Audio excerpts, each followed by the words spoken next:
I must have been about 4, right? And this other mixed race kid came up to me and he was like, "Hey, you're half caste like me."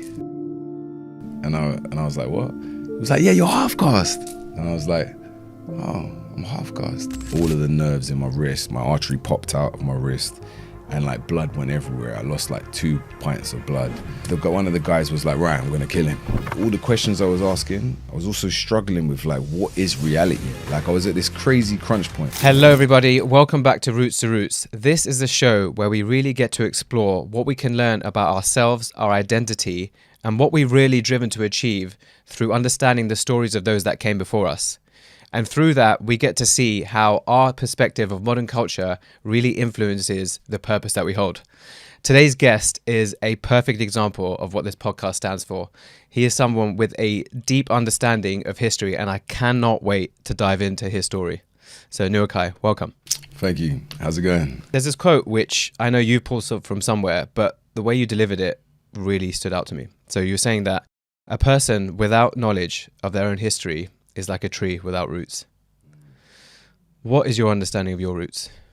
Yeah, I mean, it's a great quote. I mean, I initially learned that quote from Marcus Garvey, who was a Jamaican and created a movement in the early 1900s of about 6 million African Americans and Afro-Caribbeans, encouraging them to return back to Africa to deal with to overcome the oppression that they had faced in the New World.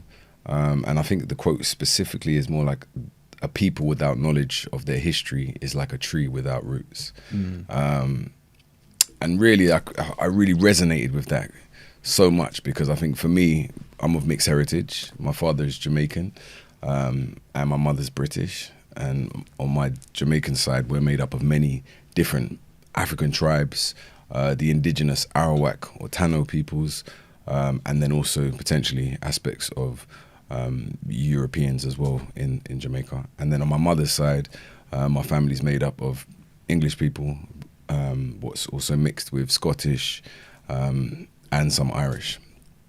But growing up, I didn't really have any understanding around that history. You know, my family wasn't a family that was very well versed in their own ancestral history. They were just living more from where they're at, what they're doing in their day and their time. And you know, I was born in London, in North London, and I grew up just right near to Wood Green. And I lived in a very sort of Caribbean, African and mixed British environment for my first early years. And I remember when I first went to primary school, being around, I must have been about 4, right? And this other mixed race kid came up to me and he was like, "Hey, you're half caste like me." And I was like, "What?" He was like, "Yeah, you're half caste." And I was like, "Oh, I'm half caste." And I went back to my mum that evening, and I don't really remember this experience. I kind of do, but I more remember it from my mum telling me the story of it. And my mum was like, "You came home and you were like, I'm half caste." And I was like, "Oh yeah, you're half caste." And it's so crazy to think, jumping forward, that I look back and as a kid, I was being introduced to a concept of being half of something. And being of a caste. And I think my mum never really understood the history or the awareness of culture and ethnicity in that time. And I certainly didn't. But then I got put into that box of being half caste. And I look back at it now and I realize, look, I'm not half of anything. I'm fully whole. You know, I have millions of ancestors on both lines of my family. And we're all connected, really. When we look back over human history, we're all connected. We're all part of the human family tree. We're just different branches and different lines. Yeah. But I didn't understand or know that at all growing up. So it's taken me a long journey of like real authentic investigation, truth seeking, and really seeking knowledge of self to understand that. Because until I did gain that insight, I was very lost in this concept of being a half of something or a half caste. You know, in a world where white supremacy was having a major dominant effect in culture, in society, in jobs, in work, in identity. And then the concepts of being black was portrayed many times in many negative lights and many negative viewpoints. And so growing up in Britain with these dynamics of where do you find yourself? Are you black? Are you white? Are you half caste? Are you mixed race? Are you mixed heritage? How do you define who you are? Or are you defined by other people? Or how do you learn to define yourself? You know? It's interesting because looking at some of the guests that I've had on, a lot of the time the case is that the cultural contrast or the cultural challenges that they face is they've grown up in a place that's different to their background heritage. So someone like me, growing up in London, but my parents have this East African Indian descent, but my ethnicity or heritage still stems from the same thing as them, right? So it's, I have a relation to their cultural values, but then it's different to the environment I grew up in. In your case, it seems to be that there's another dynamic where, by the sounds of it, your parents aren't of mixed heritage, right? Separately. So you're almost in this space of, there's the culture and environment you grew up in, and then there's two separate cultures above you. So you're not either one of them. So how do you deal with that? Like, where was your relation point to that identity of, where do you even start to look at who am I and where do I fit in when you don't have that, you know, role model-esque role of your parents to relate to in that sense? No, that's a great question. I think it's funny, we had a dog, right? And the dog's name was Jeb, what was my mum's and dad's initials. And the dog had white, light brown, dark brown spots.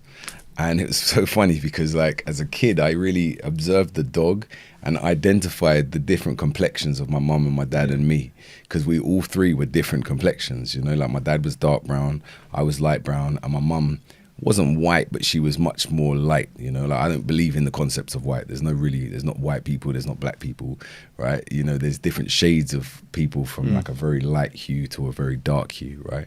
And all the colors in between. But just as a child, these three different pigment colors on the dog are related to us.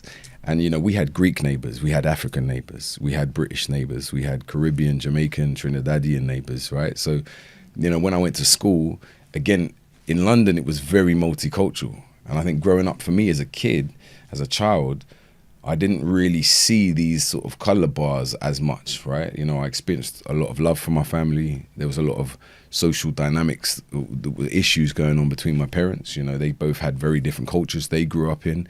They came together through love, through passion, through interest, through intrigue. And then I think, you know, having children for any generation, any group of people is a challenge, right? Like, what brings you together initially puts you on a particular path. And then when you have children, how you were raised comes out and becomes either flows or it challenges one another, you know? If one person's ideal of doing one thing is one thing and another person's ideal is a different, and you're stuck in those ways because that's how you were raised, then that can cause clashes. And I think my journey very much was my parents clashed a lot. And then by the time I was about 4.5, 5, my mum left my dad, and then we went to live with my mum's parents in a really small rural village in Bedfordshire. And then I was the only person of colour in that village, right? And so I went from, you know, being identified as half caste, but really not really understanding it. And as a child, I really saw myself probably more akin to my dad. You know, my dad was this real strong, stoic, but also fun man. You know, he was very straight up, solid character. And as a kid, you know, like, he taught me to swim, he taught me to ride my bike, you know. So I had a really good relationship with him as a child. And, you know, so I kind of walked like him. I looked like a lighter version of him. So I identified a lot to my dad. And then I went to live in a very British environment where I was the only person of colour. And my English family, because on the surface, as much as if I trace their ancestral lines back, they've got different mixes going on as well. But on the surface, they're an English family, right? And, you know, my English family gave me a lot of love. They loved me. But at the same time, there was always a bit of a running joke. Like, my granddad, there was a running joke about my granddad that he never knew he was racist until his daughter brought a black man home. Wow. That was like one of those like running jokes, right? Now, my granddad really got on with my dad. They were cool. And my granddad loved me, you know, like he taught me to play golf. You know, we used to go on lots of country trips. You know, I learned about trees and stars and plants and animals. He grew up in Blockley, so he grew up in much more rural England. So he had a good relationship with the earth and the land. And so he taught me a lot of that stuff. But at the same time, he was in the Second World War. You know, he was a sergeant in the Second World War, and he was a military trainer. So he taught people like a lot of fitness and physical education and strength training and skills. And he was a very serious guy, but also had a playful side, but was very serious. But again, taught me a lot of things, loved me a lot. But it's funny, right? Because he never ever took me to the golf course. So he taught me to play golf in the garden, and my English cousin, him and my granddad and my uncle used to always go to the golf course. And my granddad was always like, no, you don't listen well enough, and would never take me to the golf course.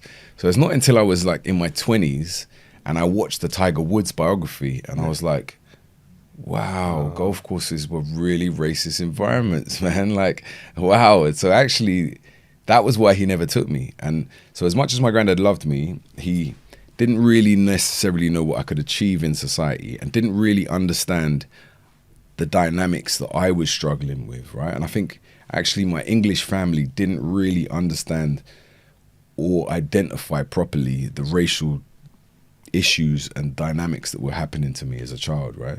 So like, I'll just give you an example. Like my first day of primary school, when I went in the English countryside, so I went from a very multicultural inner city London school to being the only kid of colour in a rural primary school. And on my first day at lunchtime, I put an orange peel in my mouth, right? And you know, you can put the orange peel here, like you're smiling. And then I was chasing the little boys and girls around the playground. We were just playing and fun, having a laugh. And my grandma had taught me that, you know, my English grandma had taught me that, you know, put the orange peel in your mouth and like you can go, right, just for fun. And this teacher saw me chasing these kids and was like, what are you doing? And made me sit outside the headmistress's office for the rest of the day. And I was like probably around 5.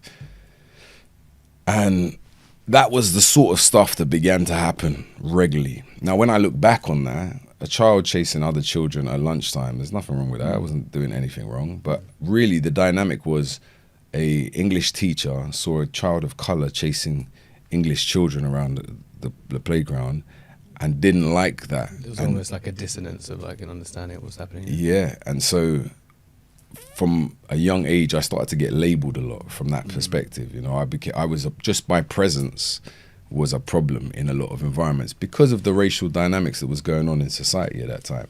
You know, the first day I went to Cubs, running around, having a great day, because one of my friends went to Cubs, and then when my mum comes to pick me back up, the guy said, yeah, don't bring him back. This is not really right for him.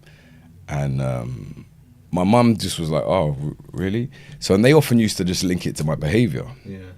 So again, even inside my family, you know, it's not until years later that I started to research history and African culture and Caribbean culture, and then understand the dynamics of colonialism and slavery and the constructs of the concept of race in itself. Did I even understand what were these dynamics that I was being affected by as a child, right? You know, like my family loved me, but in the wider society, I was dealing with racism from a very young age, and certain levels of oppression and a lots of injustice. But my family weren't able to identify it and see it for what it was. So they also kind of labeled me, right? And my family, because of probably to them, in some ways, I was the exotic member of the family. You know what I mean? Like my mum grew up in a very strict family. So her thing was to let me be free. She went the opposite. She was like, let me just let him be free. So again, I didn't probably get enough boundaries, enough solid boundaries. So on top of these other dynamics, I was a adventureful, bright, confident, communicative, little young to the wider world black child that was seen and heard. And in that generation, you know, children, for one, were very from that old school thing, you should be seen and not heard as a child. Yeah, and if you're black and a black child, you should be seen, not heard, and be submissive. And I was not any of those things. I was loud, I was communicative, I was adventurous, I was competitive, I was a fun kid, you know, like I look at my nephew, like he's very similar to me in many ways, you know, he's bright and he's often very misunderstood, right? He just needs his energy to be channeled. So all of these different dynamics were going on. And because my parents had separated and I was living with my grandparents, I also was being told lots of different rules. Yeah.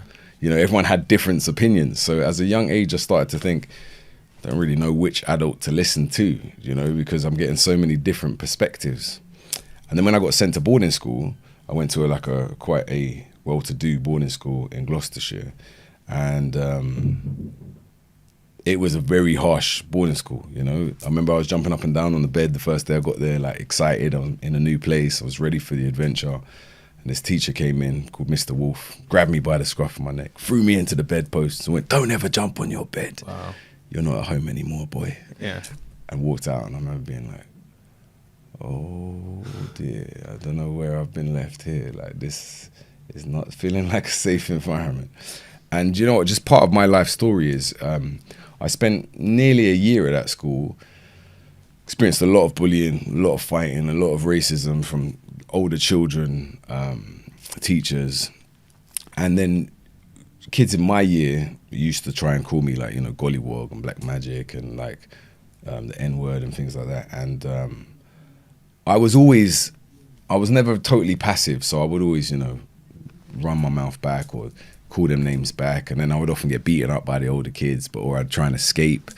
And I had a certain level of resilience because when I went to live with my grandparents, I started doing martial arts. So around 6, 7, I did a bit of Japanese jiu-jitsu and a bit of kickboxing. Just on that, so like because you mentioned earlier about how disciplined your granddad was there influence of those traits where the sort of disciplined approach that he had may have trickled down then to your the next generation and then to you, where it then led to, I mean, everything that you've gone on to do now, but even starting back at that point, like going into the discipline of martial arts, which does require that kind of thing. Do you see how that influence stemmed from those generations? I think you're right, definitely. I think I really resonated with the structure that my granddad had for things. But he wasn't very emotive. He wasn't a very emotionally communicative person, and he didn't necessarily look at a bigger dynamic of life in the world. He just was he was in his lane, and then he was structured and well functioned in his lane. He wasn't really checking so many other lanes,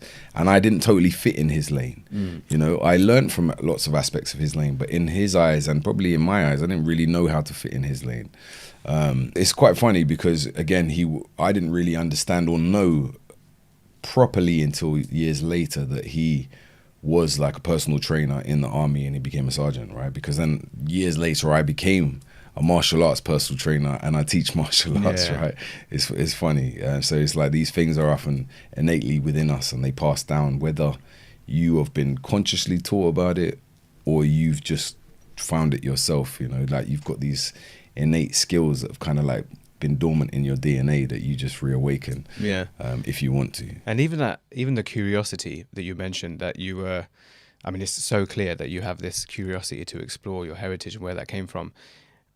Where do you think that curiosity was driven from? Do you think the circumstances that you raised in, that you were spoken about, and then going to the boarding school was the driving force behind what got you to question who am I and where have I come from and what are my descendants? Or do you think that curiosity was something that was always there?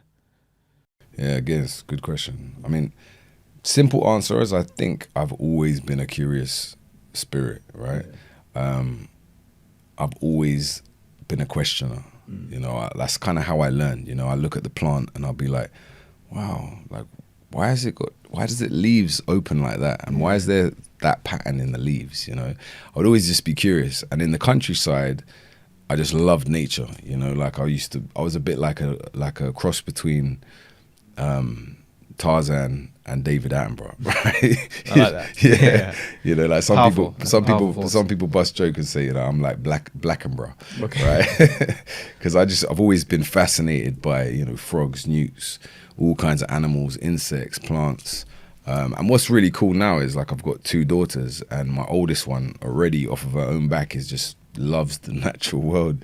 She already knows plants even better than I do, actually. She's got a really good memory for them. So it's interesting how that, again, because my grandparents were interested in plants. And on one side of my family, and again on the other side of my family, my dad's side of the family, we've always been into, like, you know, we've owned parrots and snakes and lizards. You know, my dad used to go spear fishing and catch wild food and stuff like that. So, you know, again, these sort of innate skills that were in my ancestral line have kind of come through me, and now I see it's growing in my children as well. But what I was going to say to you is, when I was in boarding school, I nearly died in the first in the first school I was at, because one of the kids in my year thought he could get away with calling me certain names, and so I chased after him. And he was kind of, you know, I wouldn't say he wasn't like he was being an evil, malicious child. He was just calling me racist slurs. And as a young kid, he didn't even know what those racist slurs were, really, right? If we break it down, he was just trying to get a reaction out of me, right? And he got a reaction because, again, I was dealing with so many other things. And as much as I was angry and trying to get him, I was also like kids chasing each other, right? So I chased after him, and then he slams this glass door back in my face. My hand went out, and my hand smashed through the glass, and the glass just fully cut through my wrist, sliced through my main artery, all of the nerves in my wrist. My artery popped out of my wrist, and like blood went everywhere. I lost like 2 pints of blood, nearly passed out. You know, all these kids ran over to me, and they all ran away at the same time, just freaked out by all this blood everywhere. I kind of wandered off into this out of bounds part of the school, eventually got found by the nurse, taken to hospital, and they did 4 hours of microsurgery on my wrist, right, stitching together the artery and all the nerves. And I was right-handed, and I was always very, like, you know, I was an amazing climber as a kid, right? I used to do the craziest, I'd climb up a tree and jump from one tree to another tree and swing from branches. Like, I used to just I was very free. Like, you know, like before parkour, I was doing parkour as a kid, right? And then I lost the use of my right hand. And so in classes and lessons, I now had to start using my left hand. So, you know, when you're a child, moving up to the age of around 8, when you start writing as a child and get to around 8, if you write with your right hand, it helps the left hemisphere of your brain form, right?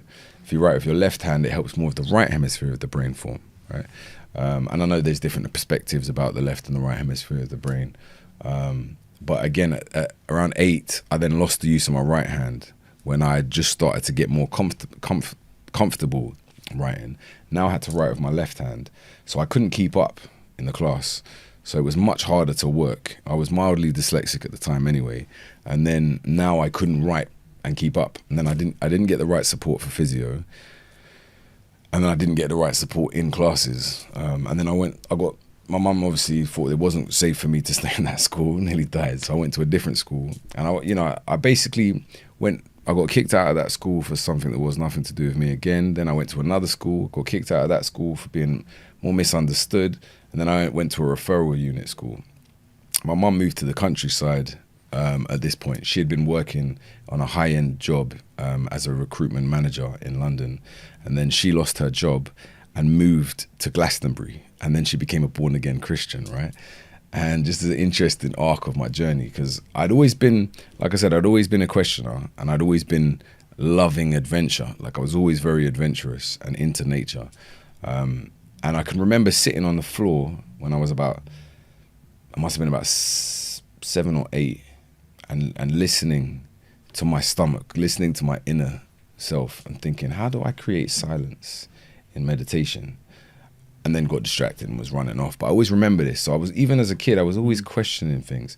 And I think, really and truly, I believe all of us, it's in our pathway to question, because it's kind of like nobody can actually tell you who you are.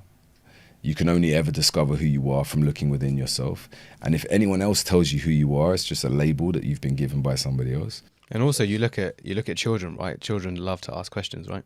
So we're born with this innate curiosity to know what is going on around us. So you see, you know, even at babies at a young age, a lot of them will just stare when they hear noises, like where that's come from. And then we get taught, and I think certain cultures even more strongly, kind of like you were saying, to like be seen, not heard. We get taught to not speak out or ask questions too much. And I get it, you know, some people come from cultures where it's like they've moved to a place and they want to keep their head down. But what that does is it kind of stunts our own curiosity to ask questions, because we're too scared to either be different to the pack that we came from, or misunderstood. And those are two traits of human nature that we try and avoid for like psychological safety. Is we never want to be seen as different, or we don't like to be seen as misunderstood, and we try and fight back against that. So like for me growing up, because I moved so many times, and I went to like inner city London school, to primary countryside village school, to like very well-to-do boarding school, to a different type of well-to-do boarding school, and then I went to like a boarding school for children with dyslexia for a period of time, and then I went to like a rural secondary school, and then I got kicked out of that school, and then I went to a referral unit boarding school for children that was all over the country, who like from Liverpool, Birmingham, London, Bristol, kids who had been kicked out of school. Just a lot of really misunderstood kids. None of the kids in there were really like bad, just a lot of misunderstood kids. And it was crazy because there was kids from the age of 8 at that school to the age of 15. And it was a small school, but having those different experiences of education, like I really feel like I was very failed by the British education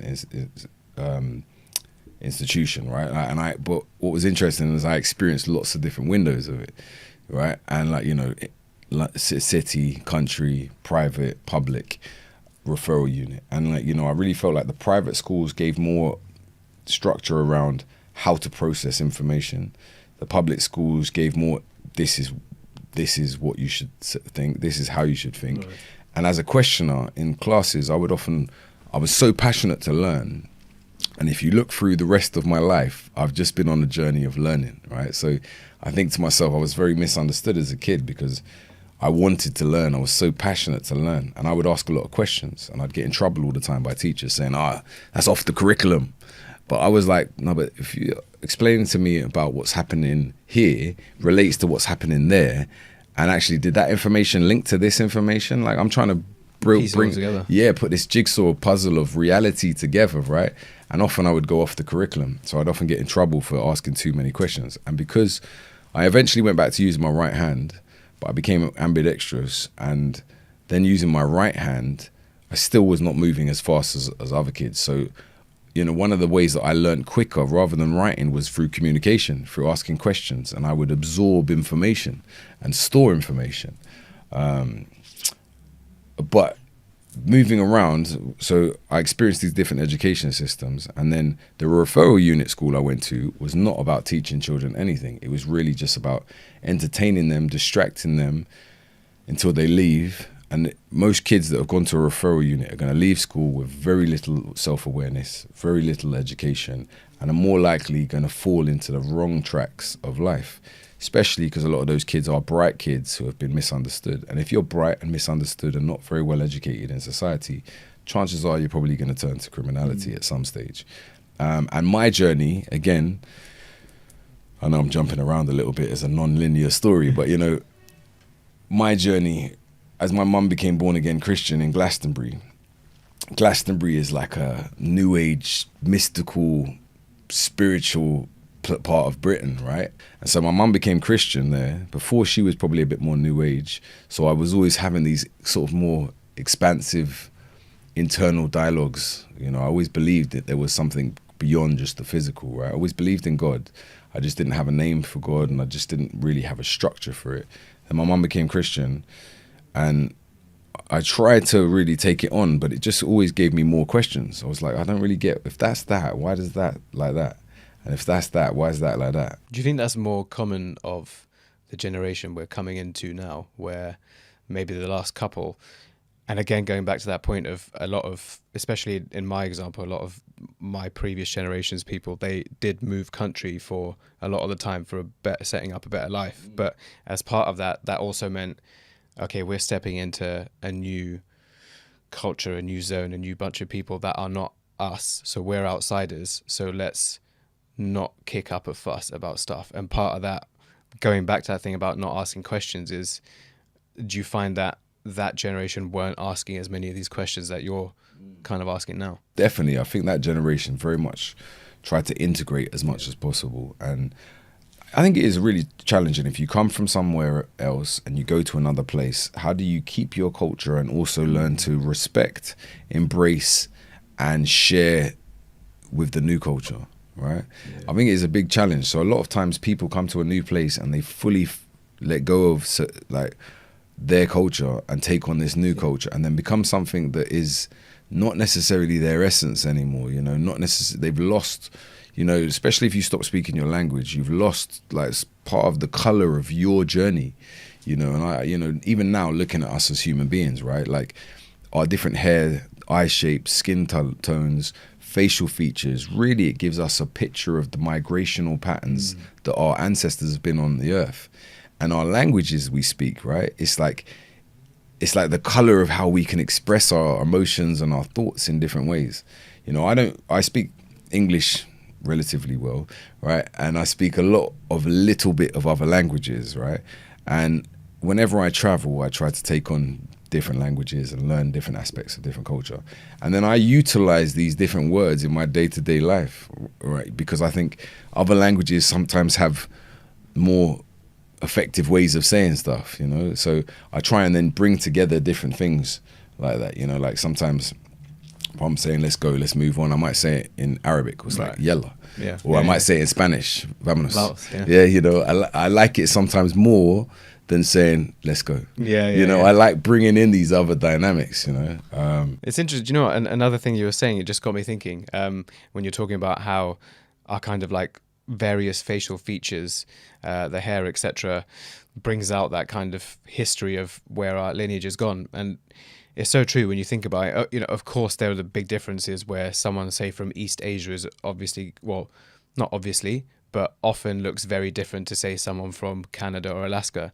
But then when you think about the kind of unconscious biases that we set, and not in a bad way, but you'd be like, oh, yeah, they're definitely Italian just by looking, but they'll be the exact same skin color as maybe someone from Greece, but you're like, oh no, they're definitely Italian. And it's because built in there's certain traits that we, and as humans we always try and categorize, because it just makes our brains are designed to simplify as much as we can, otherwise it'll be an overload.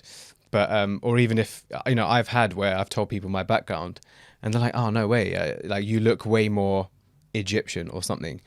And yeah, it's funny, even when the skin color is roughly the same shade, we will then go that step further and be like, yeah, we look at facial features, and through that we already have an opinion of where we think that person is from. That's so interesting. And I think that is partly it, right? If you can see lines, you know, when I look at my children's faces, I can see my parents' faces. And I see my missus' family faces, right? Like you see elements. So there is that line, right? There's definitely a physiological line that we can see within our faces that tell us a story of our ancestral journeys, right? In reference to my questioning of things, right? So religion became a question for me as I went through life. And also ethnicity became a question, you know, like how, you know, as a child, I thought if I looked up an English person or a British person, I wasn't going to see anyone who looked like me, right? So then I didn't totally relate to being British. Even though I'm in Britain, I was born here, lived here all my life, speak English, because of the culture I was in, very much persecuted the way I was. I didn't really feel like I identify as British. And when I was about 15, I moved back to London. And so I spent probably from 5 to 15, I used to visit my dad at times, but predominantly for those 10 years, I spent more in English environments where I was the other. And then I came back to London and was just like in this mad, crazy melting pot of cultures from all over the world again.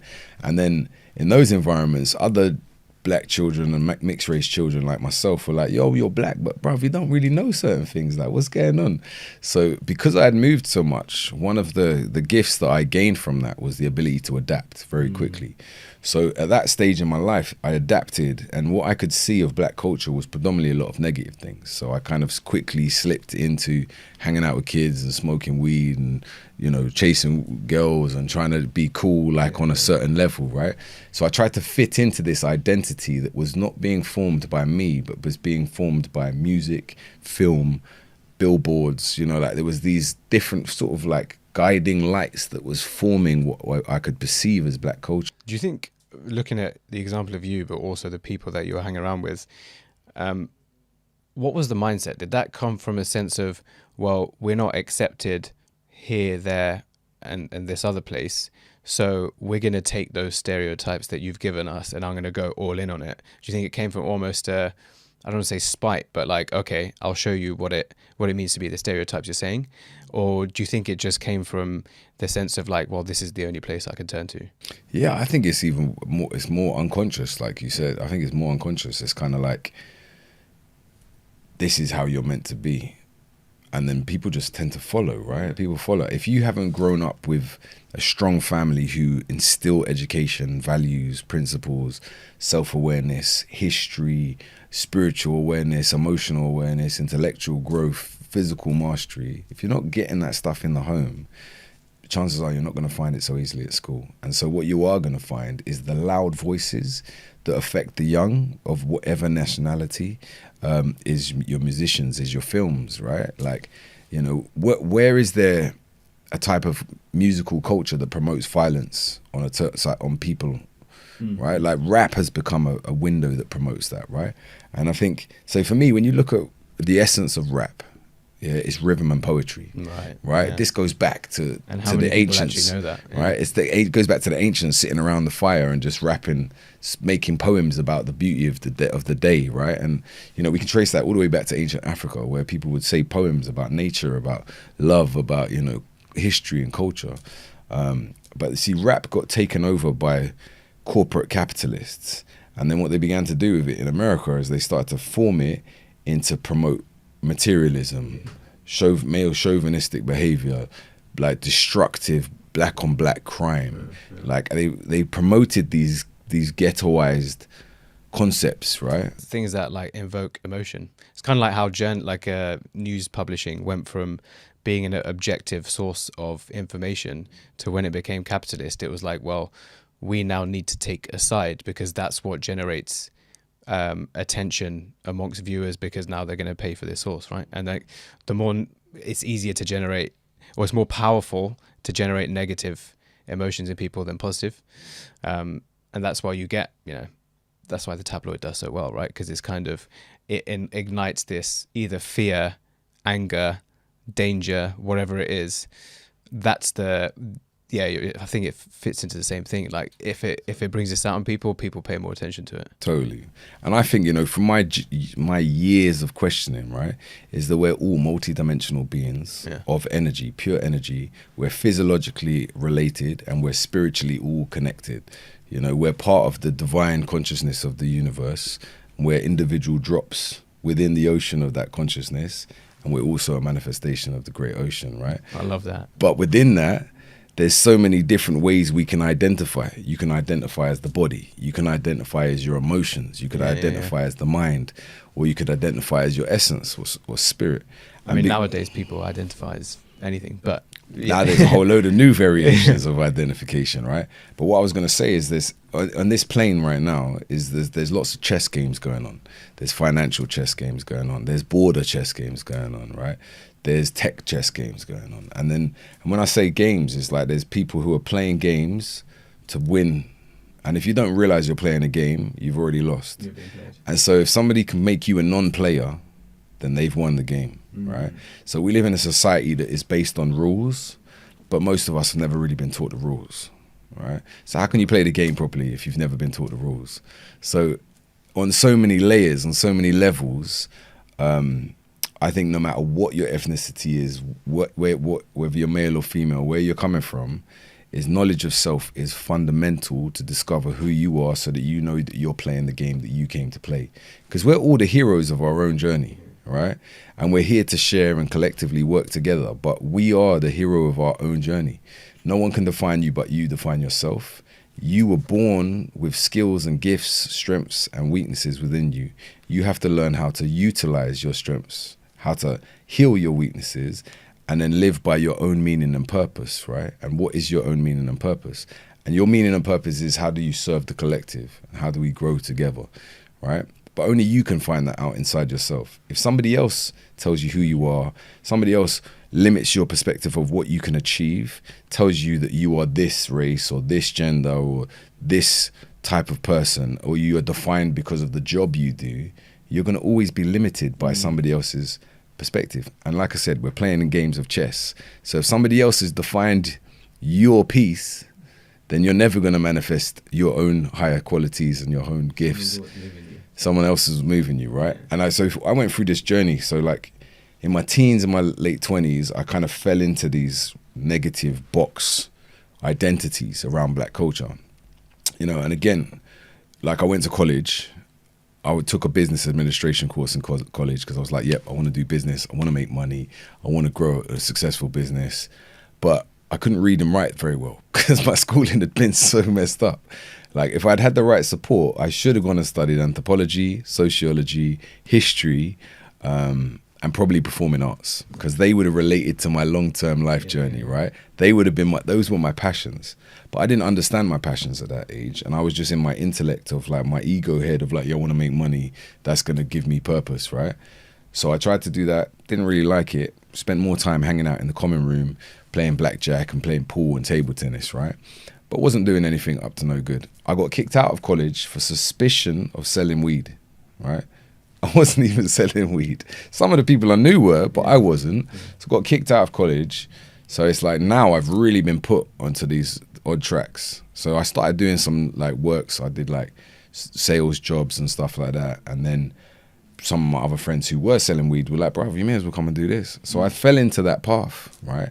And was just, you know, living this identity that had kind of been shaped for me and given this is all you can do, right? But because I had been through so many different environments, you know, I've been in working class environments, I've been in upper class environments, I've been in middle class environments, I've been around predominantly British, European people, I've been around Caribbean people, African people, mixed race, heritage people.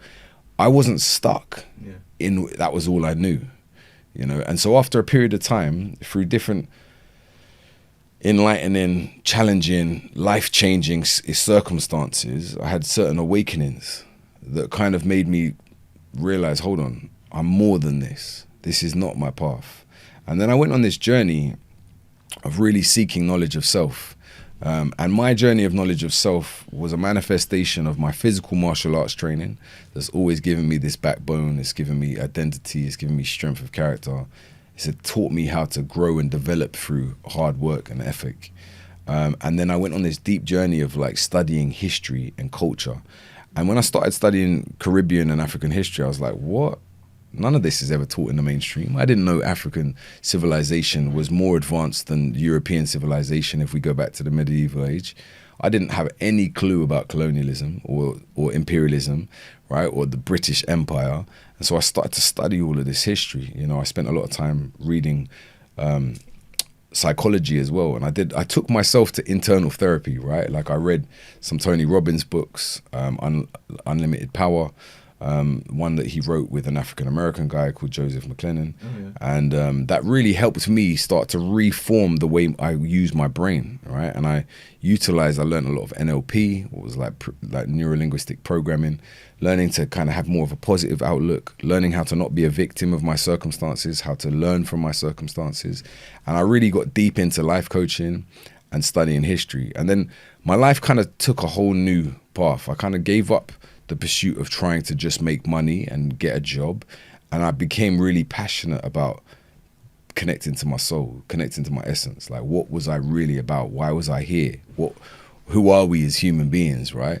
How did the world come together? And that became this adventure I went on. What was that turning point that really took it from, all right, yeah, no, I'm diving into this because it's out of an interest area for me, to be like, this isn't just something that I want to learn about. This is something that I need to bring into the frame of people's understanding. Yeah, I mean, I got to this crunch point. You know, I was basically became homeless at 17, left home, you know, wasn't living the way my mum would like me to live. And so I was homeless for a period of time, ended up living in the London hostel scene, and then eventually got my own place just before I was 18. And so I had no family in London.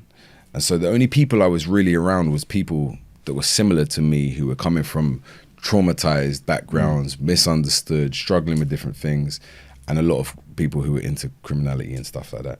And then I sort of started to find myself in that pathway. But I was around a lot of just people who were not honest. They were not necessarily good people.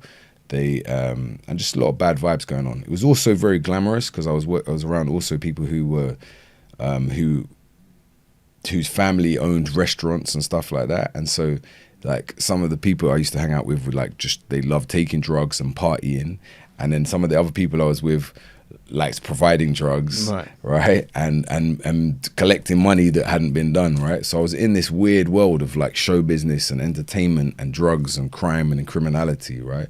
So it was all exciting, and it directly related to the music I was listening to and the films that I'd been watching. You know, I grew up seeing, you know, New Jack City, Boys in the Hood, Menace to Society, like these films, as much as they highlighted these negative paths, they still kind of became somewhat guiding paths of like, this is how we should talk. This is what you should value. You know, like, you know, all of the rap and stuff that I was listening to was having a very negative impact in my identity and my belief system. But anyway, I found myself onto this path, and one of my friends, I was trying to do a deal. He got robbed at gunpoint. We were together, right? And a tussle went down. I managed to take some of the drugs back, give it back to my friend. This gun was flying around, never went off, but it was this experience of like, this guy had a gun. He ended up running off, nothing, and none of us got shot or got hurt. But it was this, okay, we're on this crunch point now. And the guys who did the crime, on a crime, right? Because my friend was selling drugs. They decided to rob him, right? But because I stopped them being able to do it, one of the guys was like, right, I'm going to kill him. So I had this one guy who was older than me, who was now talking about wanting to do me something. And then in my head, I'm like, well, does that mean I've got to do him something before he does me something, right? So that was going on, right? I broke up from a girl at the time. You know, I was smoking too much weed. She wanted different things. I didn't even know how to give it. I was, you know, in a confused place around women. I'd been seeing a lot of different women. Found one woman I really liked, and then she didn't want to stay with me. So that caused another challenge. I really realized I lacked knowledge at this point. And again, the people who I considered friends were not really my friends. They were dishonest. They were not loyal. They didn't really have my back. They were trying to get me into more trouble and more problems. So I didn't have a lot of support. And then I was waiting outside a bookshop one day to sell some drugs. And I realized, man, I probably lack knowledge. I don't know how to deal with all these challenges like going on. And I was smoking a lot of weed at the time, and I'd been taking certain like XEs and stuff like that. And so I was also struggling with all the questions I was asking. I was also struggling with like, what is reality? I was at this crazy crunch point where I came to a crossroads, whereas one road someone was going to kill me, another road I was going to kill somebody else, another road was I'm going to go jail, right? Another road was I'm going to go mad, because it was like the weed was just causing paranoia in my brain. And then you got these like existential questions that you actually are keen to know. So it was a proper life and death crossroads. Anyway, I was outside this shop. This guy was late. And then I was like, let me just go and look in here. I realized I proper lack knowledge, man. So I went into this bookshop and I made a prayer in my head not to a particular God, but just to the universe, to my source. I prayed, look, please give me some guidance. I realize I lack knowledge. I'm lost. Don't know where to go. I want to try and understand reality better. So I kind of made this prayer, and then I unconsciously walked to any bookshelf and took a book. And the book I picked up was Unlimited Power, A Black Choice, written by Tony Robbins and Joseph McClendon, right? And I took this book away, and I couldn't really read that well at that time. And it took me probably like 8 months to get through this book, because I'd keep reading the same page again until it went in, right? And it really helped me start to redevelop how I processed information, and it awoke this hunger for knowledge. And I went back into that same shop like 8-9 months later, once I'd finished the book. I thought, yeah, let me go and look in at what other books have they got on that shelf. So I went there, and there was like all politics books. And I was like, oh. So I asked one of the people who worked in the shop, I said, oh, I found this book here the other day, well, a few months ago. I'm trying to look for other books. They were like, no, it would never have been on that shelf. She goes, like, it would be upstairs in the self-help section. She's like, that's politics. And I was like, no, I found it here. She was like, well, I don't know what it would have been doing there. And I even just remember thinking then, wow, I definitely had some guidance, man. Like, I made a prayer, and then I got a book that actually helped me. Otherwise, you could have ended up with a maybe a French politics book. It might have taken me a different direction. Yeah, do you know what I mean? Like, I end up reading French politics. Maybe it would have taken me down a different path. I might have moved to France. You never know. But around that same time, I'd got offered this job opportunity to work as a runner for a music label. Working with this Rasta called Johnny Laws, and he had found certain artists like Mark Morrison, and him and another guy had done All Saints and stuff, and he managed certain rock, heavy metal bands and stuff. So I used to sell him weed, and he was like, look, stop selling drugs, come and work for me, and I'll just give you an office junior role. And like, he was drinking brandy from morning to night, and he was smoking weed all the time, right? And then he would be like in a bit of a comatose state most of the day, and then he'd have a meeting, he'd switch on, the person he had a meeting with would leave, and he'd go back into this mad state, right?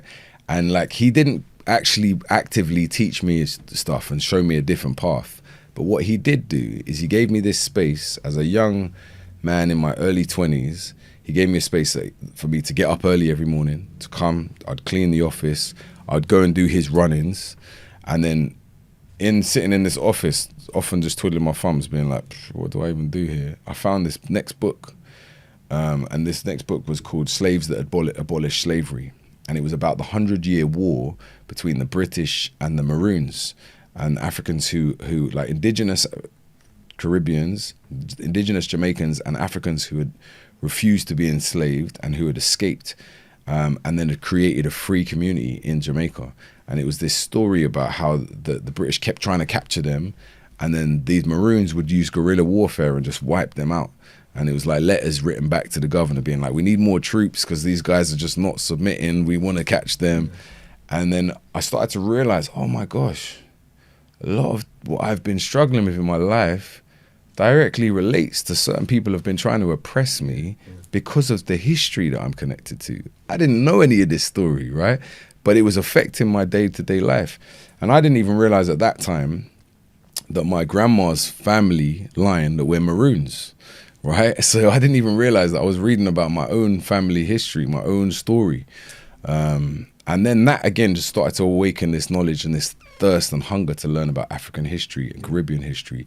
And I realized what we're told in mainstream stories around history, around perception about reality, is very far from the truth. And the more we start to dig, the more alternate realities and alternate perspectives we have that are written in stone, there's anthropology, there's archaeology, and there's evidence for it, right? And I started to just realize, wow, life is way more interesting than we're often given perspective to believe, right? And often we think about, we live in the West today, it's 2024, and we think that civilization has reached this peak, and we're at the highest peak now it's ever been.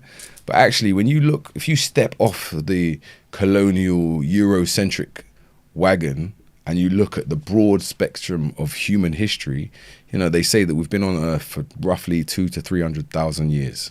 That's the accepted perspective now in anthropological terms. We're roughly 200,000 to 300,000 years old.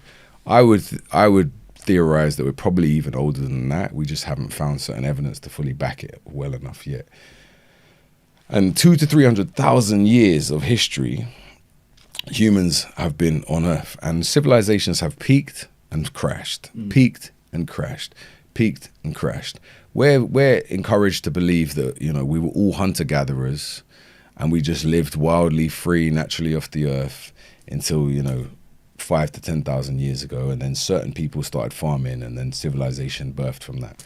I currently don't believe that story, right? There's so much other evidence now that actually civilizations have peaked and fallen many times before that. And there's much more broader perspectives about how human life came to be on Earth. And so for me, my questioning has continued to take me on a journey of discovering and seeking answers to more of these questions. You talk about, I want to get onto how you talk about the hero of your journey, and that links so nicely into, some of the filmmaking you've done to bring out some of this content. But something that you mentioned there got me thinking. It's quite interesting, and I wonder what you think. So, there's this concept that, whether you are religious or whether you're atheist, there's this understanding of this kind of like beautiful harmony or this chaos, that's this sort of constructed chaos in the way the world works, right? So it kind of fits together, even though it's a big mess. It's like a beautiful mess. So this concept of our understanding of our history being incorrect, and there's been many formations, and there's still people in the world who believe the earth is flat, etc. Why do you think that kind of constructive chaos has allowed to be, where our version of what's happened isn't even the truth? Is that done because having that version of truth is what has allowed humans to survive in the way they have? Or is it the case that, is it a sanity thing, or is it for people like you and other interested people to go and try and find out the truth? Why has it been allowed that like a false version of reality is basically or a false version of history is what we're like now understanding? Well, I think in a simplified answer to a really broad question, right? A really good question, is that the winners of wars tell the history, right? Yeah. So the winners tell the story. And if the winners cheated their way to win, then they're never going to tell you the broadest, best perspective of the truth, right? There's a famous ancient African quote, and it says, "Until the lions tell the story of the hunt, only the hunter will tell you the story." Yeah. And it's always that. It's like, how do we combine perspectives? I think being of mixed heritage in this incarnation, right, it's really encouraged me to sort of draw parallels and draw bridges between my European ancestry and my African ancestry. And it's taken a long time to learn to become at peace with both, and to be grounded in both, and to know that actually, that story goes back to one. Like they say that we all come from Africa, right? So that line is the same, no matter what your complexion is now. We've all got dark brown, curly-haired African ancestors, right? And we've just mutated and adapted based on environment, mixing of genes, and adaptation. We've adapted to different environments, so we look slightly different because of that. But we all lead back to that tree. That's the trunk, right? That's where human history has the longest span of time on Earth. And some parts of the Earth, cultures developed in abundant lands. So like, if me and you are chilling by a tree and there's just loads of mangoes, we're not going to be fighting over the mangoes, right? We're going to be like, yo, you have one, let me pull it for you. Yeah, how about we share the mangoes? Let's just enjoy this food right now. But if we are developing our culture in a place where there's hardly any food, right? Like, and there's one little piece of food we find, we're probably going to fight for it. And actually, it's not necessarily going to be just a fight. You'll kill me or I'll kill you so I can get the food. So, abundance or scarcity creates different cultural windows and outlooks. And if you've come from abundance, you're probably going to be more open, more sharing, more giving. If you've come from scarcity, you're probably going to be more closed and more hostile and more fighty and more driven, right? Although there's the idea of that greed hypothesis, right? The greed effect, which is that we, in some societies where people have more than they need, whereas then you'll go to somewhere like, my grandparents are from India, and you go there and people are actually very giving of the little they have because they have enough to survive. I think there's also an upper side where people get to a point where they become even greedier the more they get, because psychologically you got more to lose by giving it. And so there's this human tendency that they're quite we have enough to be sufficient. Above that, we start to become generous, but then there's very quickly a cutoff where that generosity then actually becomes to more greed, because it's, well, I got more than you, so I don't actually gain from giving anything to you. If anything, I got more to lose even opening my doors. Yeah, I mean, I would agree with that, but again, what I'm saying is if you come from an abundant environment, yeah. So when you're dealing with greed, you're talking about you've created abundance because you acquired. Right. So like if I go and collect all the mangoes off the tree and I've got them now, and you want a mango, I might not be so giving. But if we're both chilling on the tree and it's just falling and we're eating, no one's did the work to acquire it. So I think from that perspective, and we can see lots of empires developed, and people who push empires or kingdoms, they tend to have an ideology or a belief system, right? That sometimes they may push on the population. And if you look at history, like British history, for example, right, it's had dictators after dictators after dictators. We often don't think about history like that in Britain, but you've had conquerors. You've had savage conquerors come in and conquer Britain again and again and again and again, right? William the Conqueror. People don't think about William the Conqueror. He was French mixed with Viking ancestry. He's a British He's one of the monarchs, one of the ancestors of the British family, right? Or the British royal family. But the British royal family, they're more German biologically than British, right? If we're going to really go into British history, who are the original Brits? The Celts. The Celtic tribes were the original Brits. The Anglos came from Europe and conquered. The Saxons came from Europe and conquered. The Franks, the Dukes, they came here and conquered, right? The Vikings came here and conquered. So if you've got foreign people who come and they conquer, chances are they're going to be dictating their perspective on the people they've conquered, right? And so for me, when we look back through history, you've had different groups of people who have conquered and taken control of land and taken control of civilization.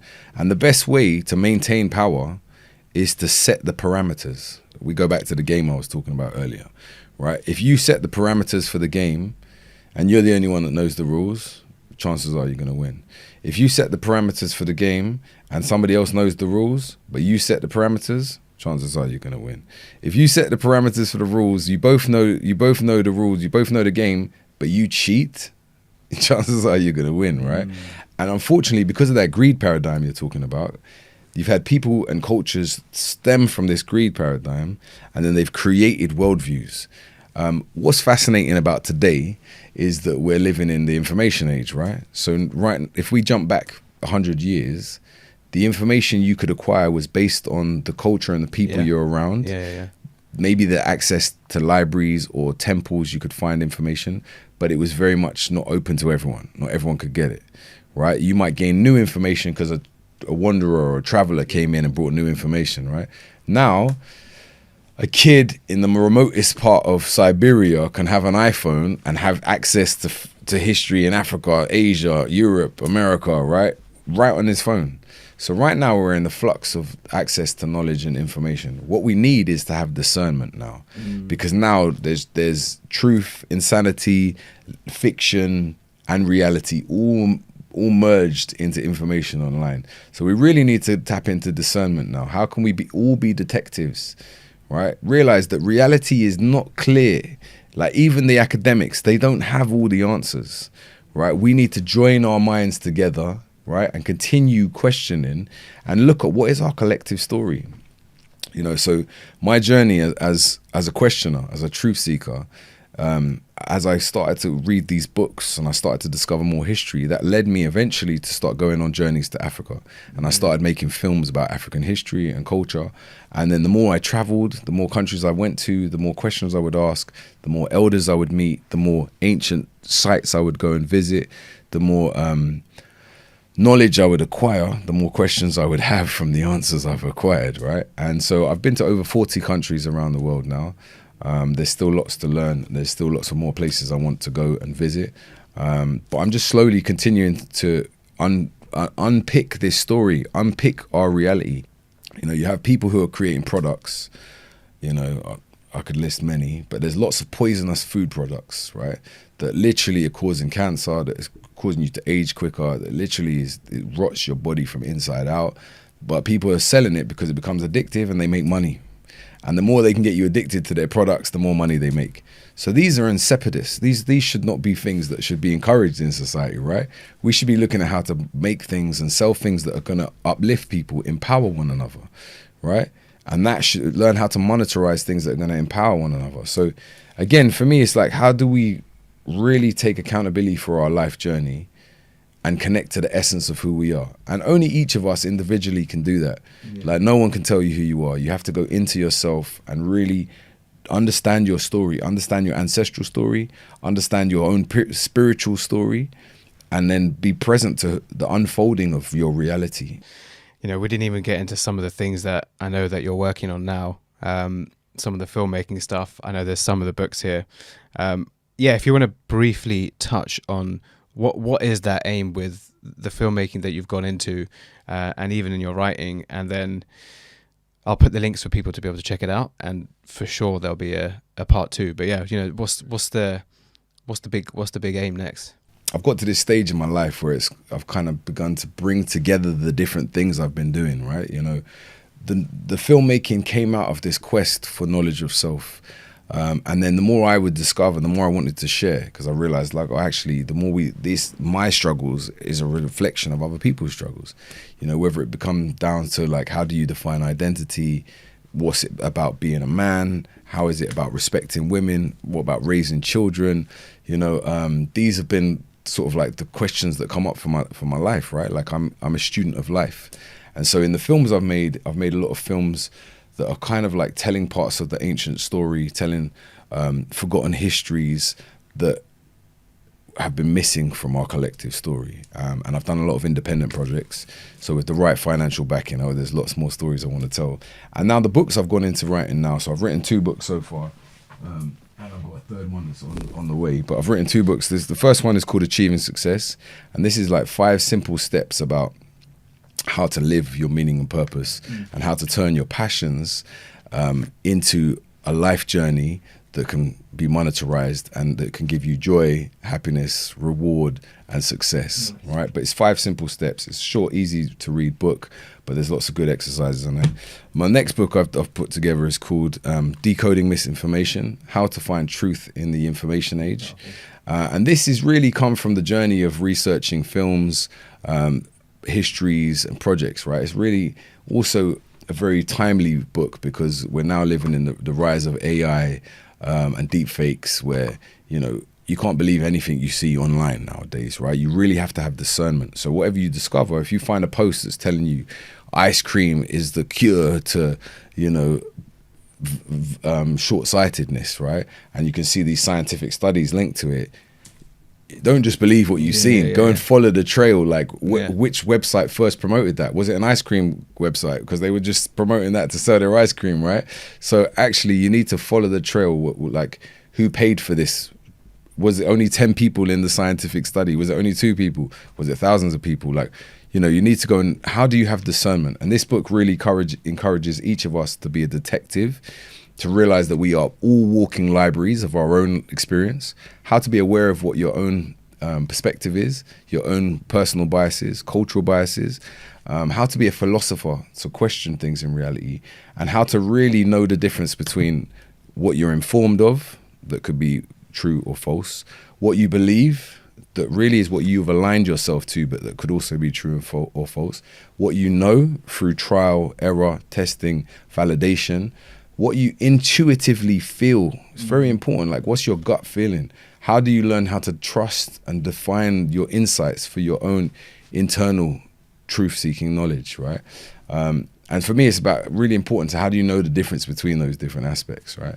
Again, really important, powerful books. I know the new book I'm working on at the moment is basically about the spiritual dimensions of Muay Thai. So I've been practicing Muay Thai for nearly 3 decades. And we're looking at kind of the ancient history of Muay Thai and Muay Boran, and looking at kind of the Hindu, Buddhist epics and myths that relate to that martial arts, you know, and how, you know, true essence of martial arts can be amazing tools for personal development, self-transformation and enlightenment. That's fascinating. That's definitely well, actually all 3 of them. I'm going to get a copy of those off you.